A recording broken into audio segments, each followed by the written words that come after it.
Hello and welcome to Console Cowboys. So in this week's consulting video, we're going to talk about being selfish with our time. How do we allocate our time each day? How do we schedule our day?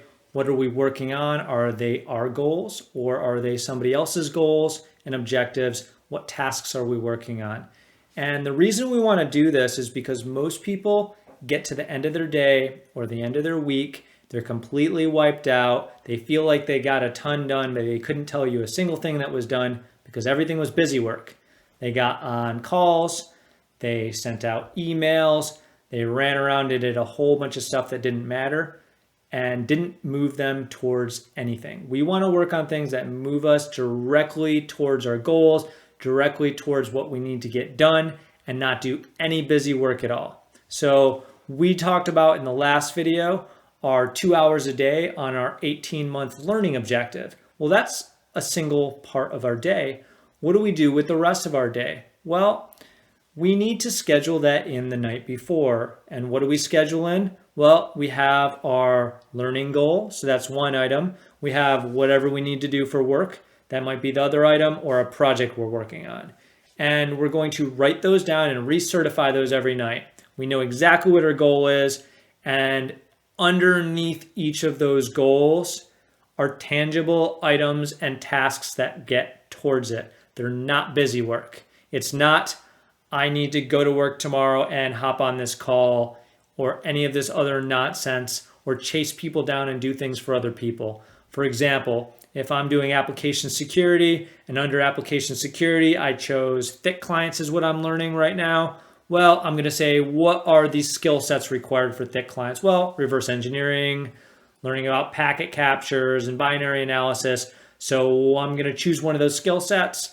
I'm going to learn about it. I'm going to spend the rest of the time in lab, and I'm going to do that the first 2 hours of my day. Before anybody bugs me about anything else, that item is done. Now, maybe I'm going to quickly check my email, but I'm only going to look for things that matter. Do not respond to things that don't matter. Do not get involved with things that don't matter. Maybe respond back really quick to the things that matter. Make sure you don't have any calls so you don't miss anything for the day. Then do something like go to the gym, make your breakfast, etc. Now, once you get back in the office, you're going to look at what your goals and objective was for work. Maybe you're penetration testing and you're in the reporting phase. So underneath that item, you're going to write down, today I'm going to kick out my draft report.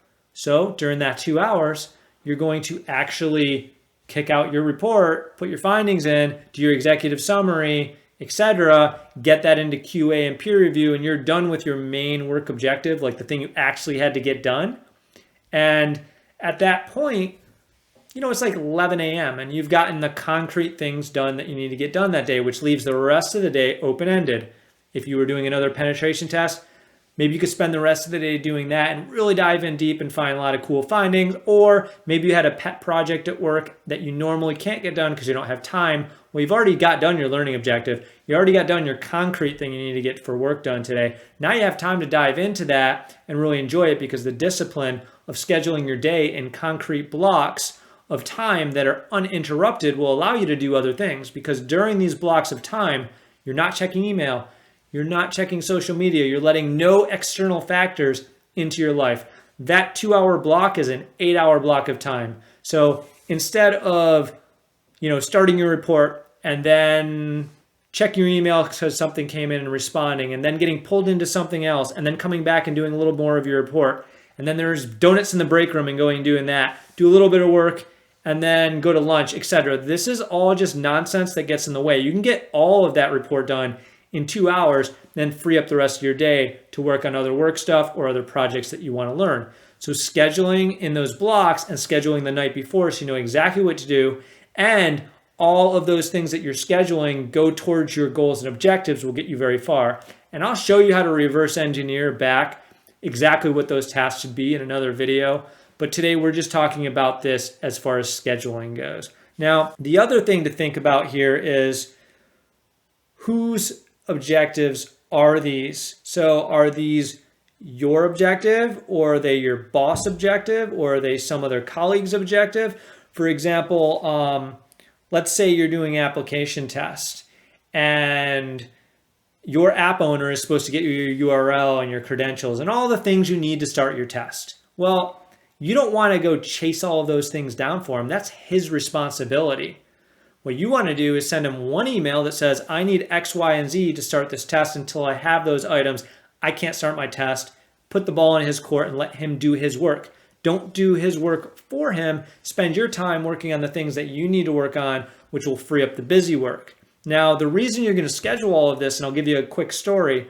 I had a buddy that got his first penetration testing job, and he was super excited because he hadn't actually done it professionally before. He was a badass hacker, but he didn't have methodologies. He didn't know quite where to start it from a professional level. But the place he was working had a couple penetration testers. And he goes up to one of the guys and he's like, you've been working here for a few years. So we're working on this together. Where do we get started? And the kid's just been on social media all morning.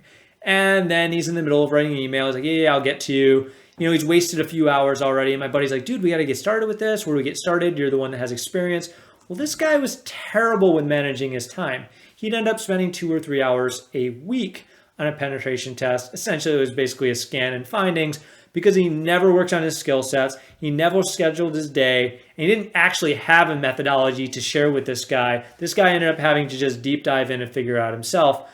So where is this guy now? Well, he basically is completely non-technical now. He didn't know how to manage his time. He basically phased out of all of his skill sets and they're antiquated now. And he's going to be the first person basically sitting on the unemployment line because he has no tangible skill sets. He's doing stuff that everybody else can do. Now, when we think about things like that, scheduling our day is really, really important because it allows us to be at a highly efficient level and get things done. And people see that you're accountable, to see you're getting things done. You still have freedom to do everything else. And people will be like, man, how do you fit all these things in a day? And you're like, well, I have the same 24 hours as you. I just got everything I needed done in the beginning of the day. And then I can work on the things that I want to work on rather than just putting off. And then regarding other people's objectives, I had a buddy recently who came to me and he's like telling me about what he's learning. And I'm like, cool. How do you enjoy that? He's like, I don't. I'm like, what do you mean? And he says, well, my boss wants me to learn it because it might benefit the team. And I'm like, well, is it something that you see yourself doing on a daily basis? He's like, absolutely not. I don't want to do this at all. I'm like, then don't learn it. So you need to work on opportunities that don't even exist yet, opportunities that are going to be created by the things that you do and your discipline of getting things done in the learning objectives and the goals that you have. Because if he works on something that the boss wants him to work on that has nothing to do with what he wants to do, he's eventually just going to be doing what he hates. And then he's going to leave that job anyway. And the result of that is, wow, I wasted 300 hours on some objective that wasn't mine, that I didn't want to learn and I absolutely hated. I now have a job doing what I want to do, or I'm working in another department that's not even related to, and I can't get that time back. So these things are very, very important to think about, is how to schedule your day and what are you working on? Are they your goals? And is everything that you're tasking directly related to what you're trying to accomplish? So these are things to think about that people don't think about and instead spend their day writing emails, getting on calls, and doing mundane tasks that don't go to anything. Don't be that person. Actually get things done. You want to work towards specific goals. Learn to manage yourself. So hopefully this video is actually useful for you. You'll notice a common theme here again is you're controlling your environment by creating this schedule. And it's not a strict schedule. It's just what do you need to get done and working on those things first. But by doing that, you control your environment. That environment creates the freedom eventually of working on other things that are not scheduled in. So I'll catch you in the next video next week. We might talk about more specific penetration testing process stuff and then issues that crop up in there. Rather than more of this development of yourself, we'll hop back more into this stuff later and kind of bounce around a little bit. So I will catch you later. Thank you for sharing out all these videos and hopefully they're useful to you. I've gotten a lot of good feedback so far.